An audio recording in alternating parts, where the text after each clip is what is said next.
Muito bem, estamos então tratando dos danos genéricos, na verdade, dos pedidos genéricos, quando não for possível ainda divisar. Vamos lá, eu fiz uma perguntinha para vocês no final, se seria possível ver aqui o dano moral. Vejam, o CPC no 73, né, de 73, no artigo 2862, diz: quando não for possível determinar de modo definitivo as consequências do ato ou do fato ilícito.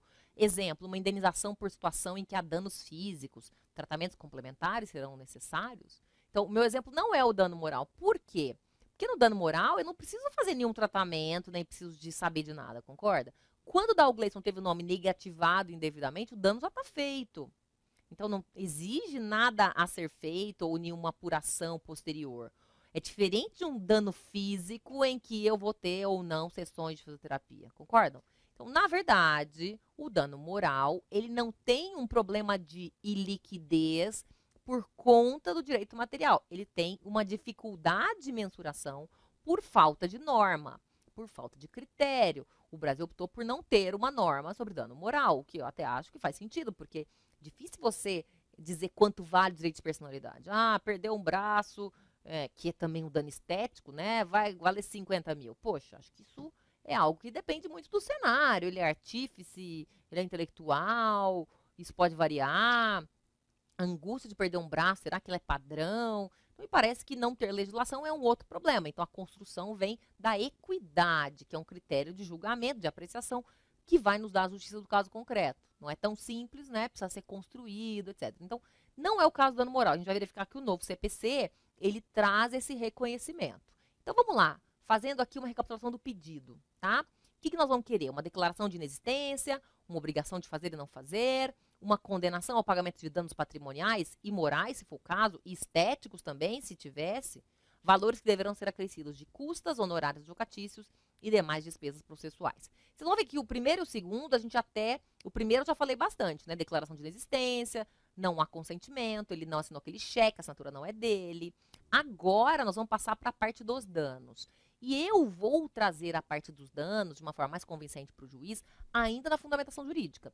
Então, comecei a falar do pedido para vocês, só para dizer que as especificações do pedido eu vou trazer também na parte da fundamentação. Então, vejam como eu fiz aqui no caso do Dalgleison, tá?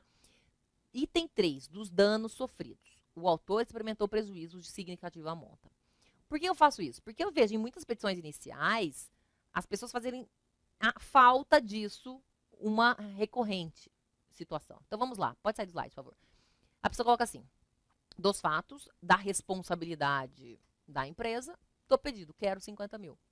Mas como 50 mil? Aí o juiz deve pensar, mas de onde brotou isso? Tudo bem, a empresa é responsável, mas 50 mil brota no final como pedido? Não, vamos ver que danos são esses. Então, eu pessoalmente gosto bastante de contar dos danos. Então, vamos lá.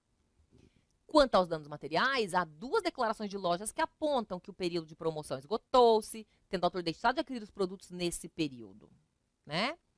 O autor pretendia fazer a compra em uma delas à vista. Como, porém, seu cheque não foi aceito ante a indevida negativação, acabou não podendo efetuar a compra. Isso foi um prejuízo no valor de 5 mil reais. Então, a gente está imaginando um cenário em que ele queria ter um desconto, ele acabou não fazendo aquela compra, acabou tendo que comprar depois em parcelas, com os juros ele pagou muito mais, e nesse cenário todo ele gastou 5 mil reais a mais. Então, esse é um dano material.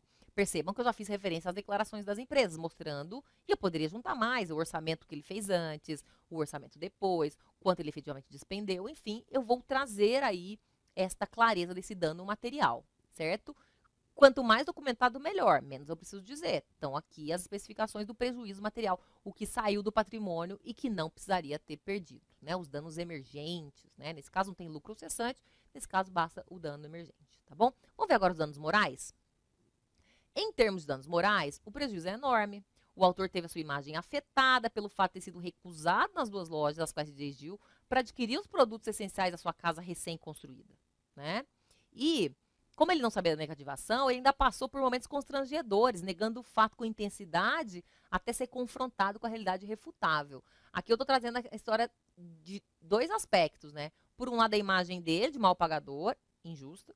E segundo, que ele ainda fez um barraco lá ainda, quer dizer, ele ainda acabou fazendo uma cena, foi protagonista de uma cena embaraçosa e sofreu vergonha. A humilhação que ele sofreu é dupla, né? Primeiro porque ele foi indevidamente incluído e depois porque ficou parecendo que ele era louco, que ele é uma pessoa descontrolada, desequilibrada, mas na verdade isso vinha do déficit da sua informação, né? Então vejam só o que eu anotei.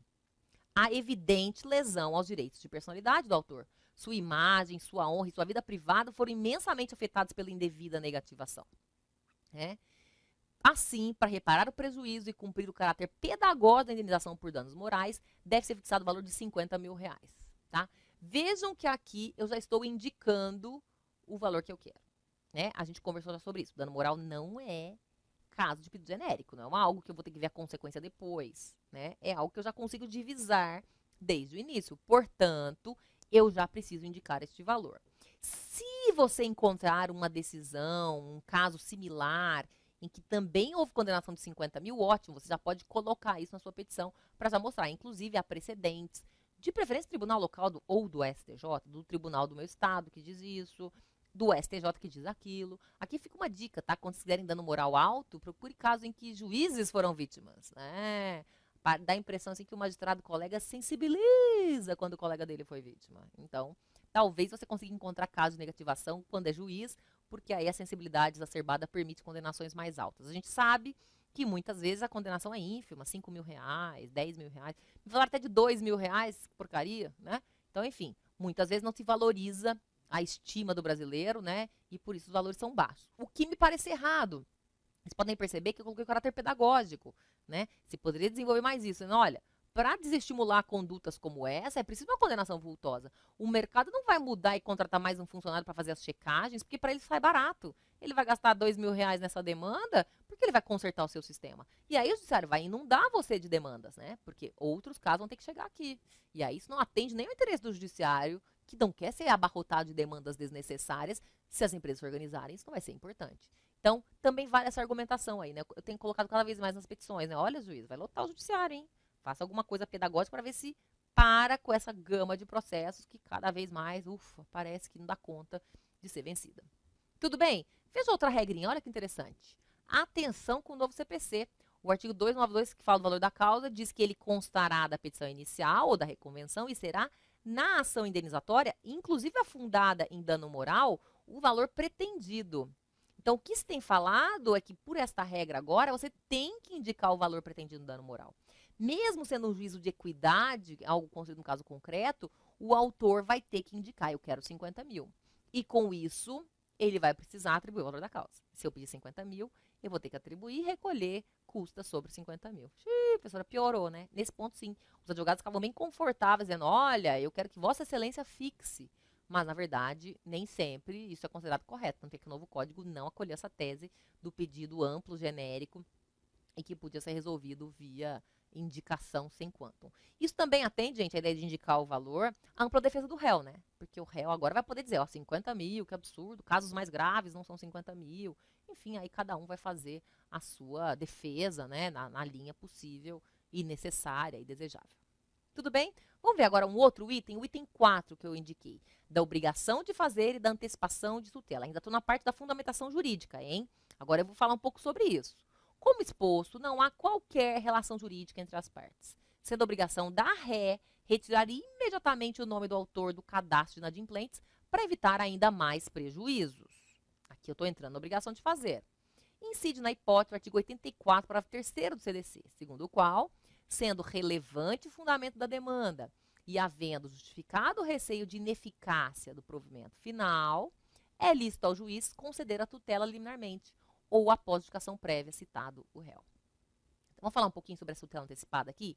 Esse artigo 84 do CDC, parágrafo 3º, é a tutela antecipada específica de obrigações de fazer e não fazer. Então, como eu falei para vocês, eu estou configurando um fazer, que é tirar esta medida, tirar esta indevida negativação imediatamente. E também vou colocar um não fazer, né, já preventivo, dizendo, ó, e que não faça de novo, hein, faz favor, sua pena de multa. Então, a ideia desta tutela específica é facilitar para o consumidor, tanto é que ela está na legislação consumerista, que é ótima. tá? Sempre digo isso para meus alunos. Quando vocês tiverem um fazer e um não fazer, usem o 84 CDC. Ele está repetido no Código de Processo Civil, no artigo 461. Ele é um artigo muito forte, muito interessante. O CPC novo também traz o mesmo sentido. É uma conquista. É que a maior parte dos casos, as pessoas se encantam com o CPC da tutela antecipada genérica. Ah, vamos fazer lá a prova inequívoca do artigo 273 do CPC. Vamos utilizar esse regramento. Não é o melhor, aquele é mais difícil. A tutela específica da obrigação de fazer e não fazer do 84 do CDC precisa ser prestigiada. Quando se pensou no Código de Defesa do Consumidor, pensou, vamos facilitar para esse consumidor vulnerável, coitado. Então, vamos fazer uma tutela antecipada mais fácil, mais facilitada. Vejam que os requisitos são mais fáceis, são mais simples. E fica a minha dica, toda vez que você vai pedir uma liminar, destaque os requisitos que ela tem. Nesse caso, são 2 requisitos. O primeiro é o relevante fundamento da demanda. Abra um tópico, um parágrafo que seja, ou 2, para falar sobre isso. Vejam como eu fiz. Quanto ao relevante fundamento da demanda, o direito de personalidade do autor é o bem jurídico afetado indevidamente pela falta de zelo da ré. Não há como seguir tendo seu nome indevidamente lesado com comprometimento da sua dignidade e do seu direito ao crédito. Então vejam que bom, relevante fundamento da demanda. Isso aqui vai ser ótimo nas ações que discutam saúde, que discutam direito de personalidade. Né? É muito mais fácil fundamentar com o artigo 84 do que você ter que ir lá para o 273 do CPC, que é um artigo de prova inequívoca, convenção da verossimilhança, período de dano irreparável. Lá é mais intenso, né? Porque lá é a tutela antecipada genérica. Aqui é a tutela antecipada específica. Então, usem esse dispositivo, que é bem melhor. No cenário do novo CPC também. A parte da tutela provisória do CPC novo está um pouco confusa ainda. Os juízes ainda vão demorar para entender muito bem como vai ser tutela antecipada antecedente, tutela antecipada cautelar, tutela satisfativa. O CPC novo traz um cenário bem peculiar das tutelas de urgência. Então, usem o máximo que puderem o artigo 84 CDC. É relação de consumo? CDC na cabeça. Use esses dispositivos. Não precisa ir para o CPC quando você tiver o CDC. Lembre-se sempre disso. Ele é uma legislação mais amigável. Vamos dizer que o CPC seja mais hostil, porque tecnicamente é mais complicado. O CDC é facilitador ante a vulnerabilidade do consumidor. Tudo bem? Vamos lá, olha outro requisito aí, ó.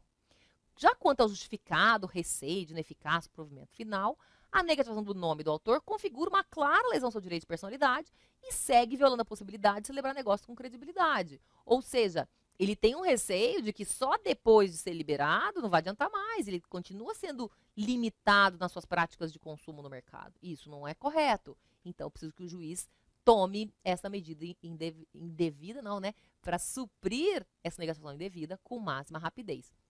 E ainda usei um elemento de coerção. Vejam só. Para evitar novas indevidas negativações, deve também ser aplicado o artigo 84, parágrafo 4º do CPC. CPC não, do CDC, hein? Que é esse aqui, ó. O juiz poderá, na hipótese do parágrafo 3º ou na sentença, impor uma multa diária ao réu, independentemente do pedido do autor, se for suficiente ou compatível com a obrigação, fixando um prazo razoável para o cumprimento do preceito, tá?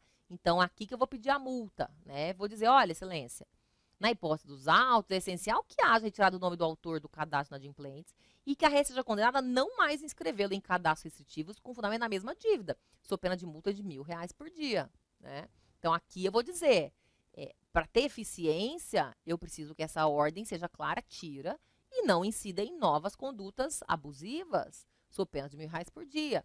Aí eu posso explicar, este valor é compatível com o perfil econômico da empresa, valores ínfimos não vão ter aqui o seu aspecto pedagógico cumprido. Então, aí eu posso fundamentar também nesse aspecto, um parágrafo ou mais não é de nada. Vejam só. Tal valor não se revela excessivo e apresenta caráter pedagógico suficiente de início para desestimular indevidas atuações da ré. Por que eu coloquei aqui? Porque existem alguns entendimentos de que, mas vai gerar um enriquecimento sem causa. Pô, quem fica rico com R$ 1.000 no Brasil tá difícil, hein? Não é excessivo, R$ 1.000 é um valor razoável, um salário mínimo e meio, né? E tem caráter pedagógico para evitar futuras investidas da ré. Então, é algo que o juiz também deve zelar por isso, para evitar problemas, né? Então, fica aí essa dica do que a gente pode colocar, tá bom? E aí, depois que a gente já termina toda essa parte da minha fundamentação, vejam, eu já pedi obrigação de fazer, eu já pedi tutela antecipada, aí eu vou estar preparada para trabalhar os pedidos e os requerimentos, tá? E aí, na minha petição, vejam só, depois da parte do fundamento jurídico, eu vou ter lá, dos pedidos e requerimentos. Por todo o exposto, requer o autor, né? A. seja deferida a antecipação de tutela, para que o nome do autor seja excluído dos cadastros de inadimplentes, oficiante ao Serasa imediatamente para que cesse o apontamento, tá? Então vejam que eu já separei dessa aqui um tópico. Eu quero antecipação de tutela para o nome dele ser limpo imediatamente, tá? Letra B, aí eu coloquei. Ao final, requer seja confirmada a antecipação de tutela, declarando-se a inexistência de relação jurídica e condenando a obrigação de fazer no sentido de retirar o nome do autor do cadastro de inadimplentes e não mais inscrevê-lo em cadastros restritivos. Com o fundamento da mesma dívida, sob pena de multa de R$ 1.000 por dia, tá? Aqui, o que eu fiz? Lembre-se sempre disso. A tutela antecipada vem primeiro. Por quê? Porque é o que você quer antes. Oficia. No final, eu quero que confirme isso, porque essa é uma decisão de uma tutela provisória. Confirme, e aí já declara inexistente, já diz que realmente não pode sob pena de multa, aí você vai completando com os outros pedidos, tá? Aqui na parte do pedido final, você vai meio que dar uma recapitulada, qual que é o nome da minha ação mesmo? E aí o nome da sua ação, você vai ver lá. Declaratório de inexistência, obrigação de fazer, né? Reparação de danos, vamos ter que abrir também um tópico para reparação de danos, né? E vamos falar dele, ó. Letra C, a condenação da ré ao pagamento dos danos patrimoniais e morais sofridos no montante de R$ 55.000, valores que deverão ser acrescidos de custas, honorários, advocatícios e demais despesas processuais. Você poderia colocar danos patrimoniais, que a gente viu lá que era R$ 5.000, né? Que foi o prejuízo que ele teve por conta da compra que ele não conseguiu efetuar à vista, e os R$ 50.000 do dano moral, né? Que são justamente o pedido que ele está formulando. Então, com isso, além do ônus da sucumbência, você coloca claramente, certo? E aí vamos falar um pouco agora, com isso você tem o seu pedido, você percebe? A, B e C. E você atendeu todos os itens que estão no nome da sua ação, né? Vejam, não é difícil formular o pedido. Ah, professor, o pedido é mais difícil. Não é. O pedido é o que você veio fazer aqui. Quando seu cliente sentou na sua mesa e falou, eu quero isso, falar, opa, o pedido tá aí, ó, vou só tecnicamente transmutar a linguagem. E é o nome da sua ação, é o nome da demanda que você escolheu ali para indicar. Então, não é para ser difícil. E eu gosto de fazer bem evidente, bem claro, como eu falei. Tudo é certo na minha vida, o juiz vai acolher em totum totalmente aí esses pedidos. Certo? Vamos ver agora os requerimentos, isso que eu coloquei lá no final, né? Então ficou dos fatos, dos fundamentos jurídicos e dos pedidos e requerimentos. Vamos ver agora os requerimentos que nós temos no código, vejam só. O CPC de 73, no artigo 282, e o novo CPC no 319, dizem: a petição inicial indicará 6. As provas com que o autor pretende demonstrar a verdade dos fatos alegados. Essa parte é bem tranquila, né? Porque aqui a gente vai colocar, na verdade, a ideia de requerer provar o alegado por todos os meios admitidos em direito. Esse é o jeito que a gente geralmente coloca. Eu passei um slide, mas eu volto para lembrar do CDC no artigo 6º e 8º, lembram? São direitos básicos do consumidor, inciso 8º. A facilitação da defesa dos seus direitos, inclusive com a inversão do ônus da prova a seu favor, no processo civil, quando a critério do juiz for verossímil a alegação, o quando for ele hipossuficiente, segundo as regras ordinárias de experiências. Então, o que a gente vai ter aqui? Quando você for trabalhar a inversão do ônus da prova, a gente viu que eu coloquei lá na minha fundamentação jurídica, né? Que eu estou requerendo a inversão do ônus da prova, porque ele é consumidor e ele precisa dessa facilitação em juízo, ok? Aqui no finalzinho da minha petição, eu vou relembrar, tá? Eu estou querendo provar o alegado em todos os meios em direito admitidos, né? Já estou requerendo a minha produção probatória. E lembrar, eu quero, lembra que eu falei lá em cima? Eu quero, vejam só, pus aí, ó, último parágrafo. Requer outro sim, seja reconhecida a inversão do ônus da prova ante a hipossuficiência do consumidor, nos termos do inciso 8º do artigo 6º do CDC. A doutrina diz que tem que ser verossímil e que tem que ser hipossuficiente. Então, pode valer a pena abrir um parágrafo para falar sobre isso. Olha, inclusive, ele é verossímil, é uma coisa óbvia, já que ele teve, segundo o BEL, documento furtado. Veja a assinatura do cheque, não corresponde à dele, que está na procuração, então é verossímil essa alegação toda. E ele é hipossuficiente, porque ele é consumidor, ele não tem condições de influenciar nessa prova, de arcar com os custos dessa prova, eventualmente. Então, você já poderia fundamentar isso também. E eu faria isso lá na parte 1, né? Eu só indiquei lá, mas lá caberiam os parágrafos melhores. Aqui na parte final da petição é mais pontual, é só para você indicar os últimos itens mesmo, tá? E vejam só, mais um item interessante.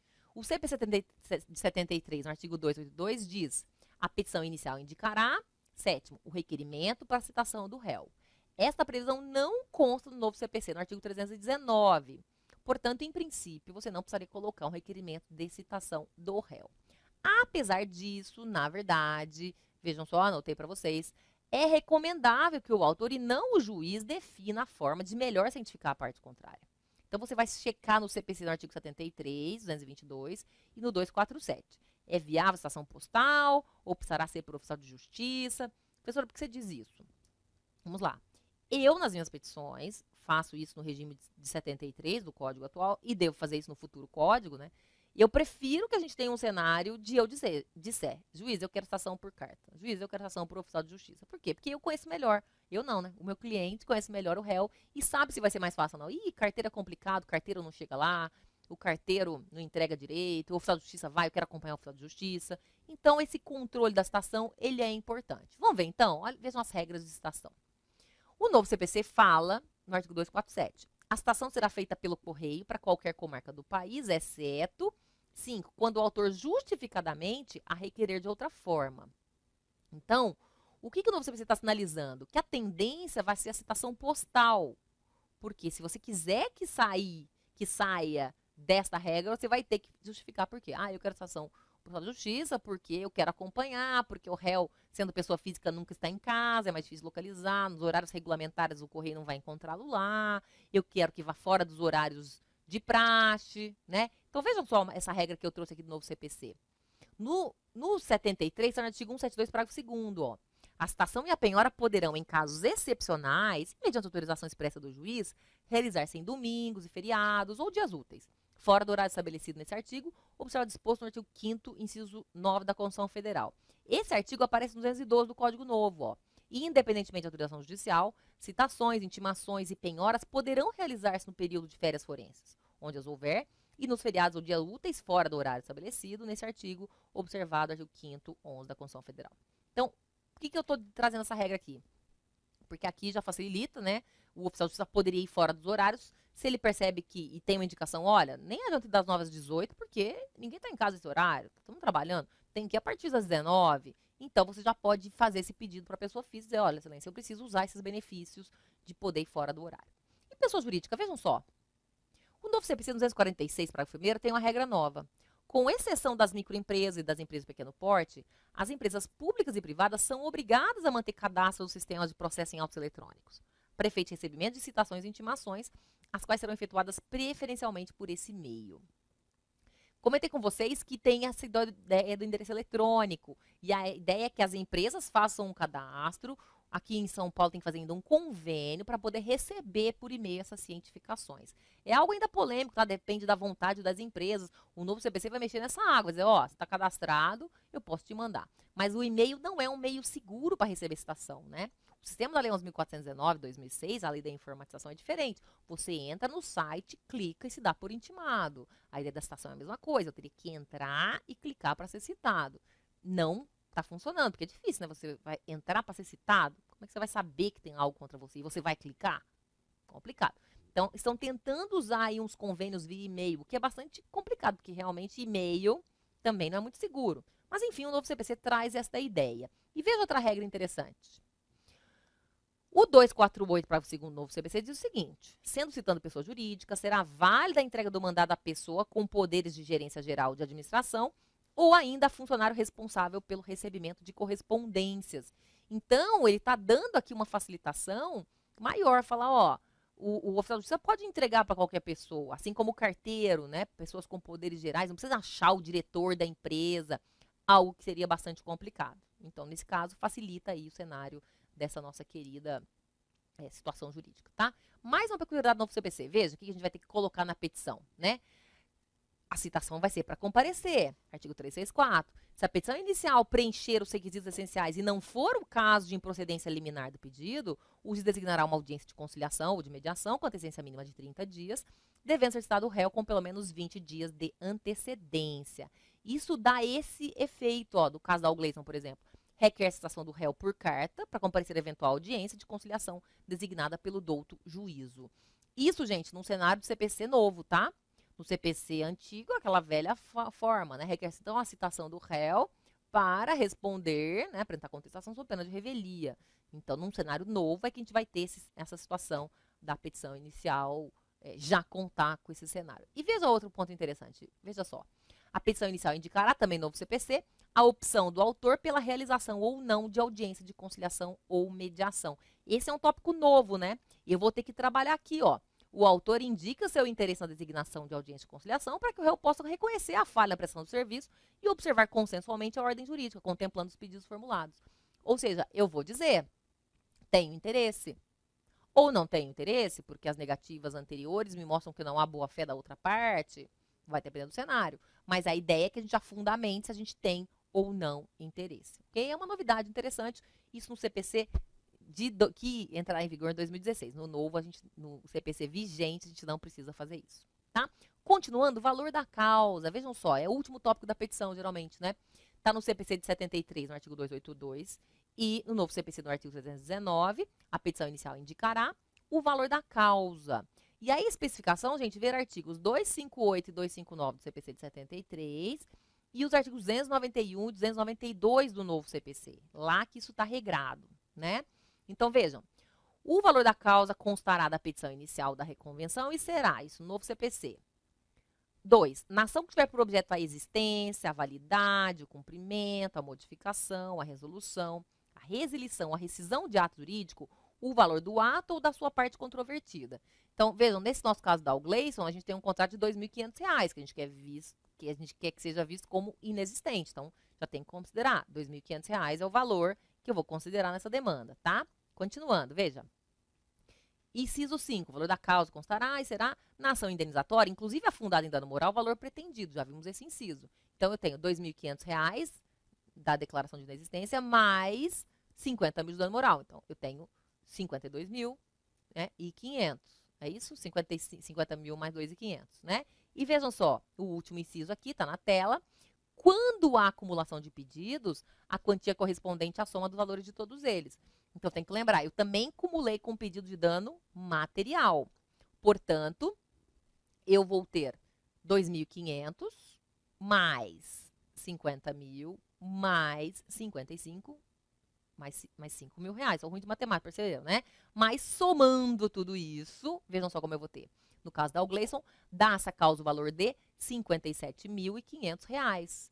E no final, a gente vai fechar a petição, termos em que pede deferimento, local e data, nome do advogado, número da OAB. Tá bem?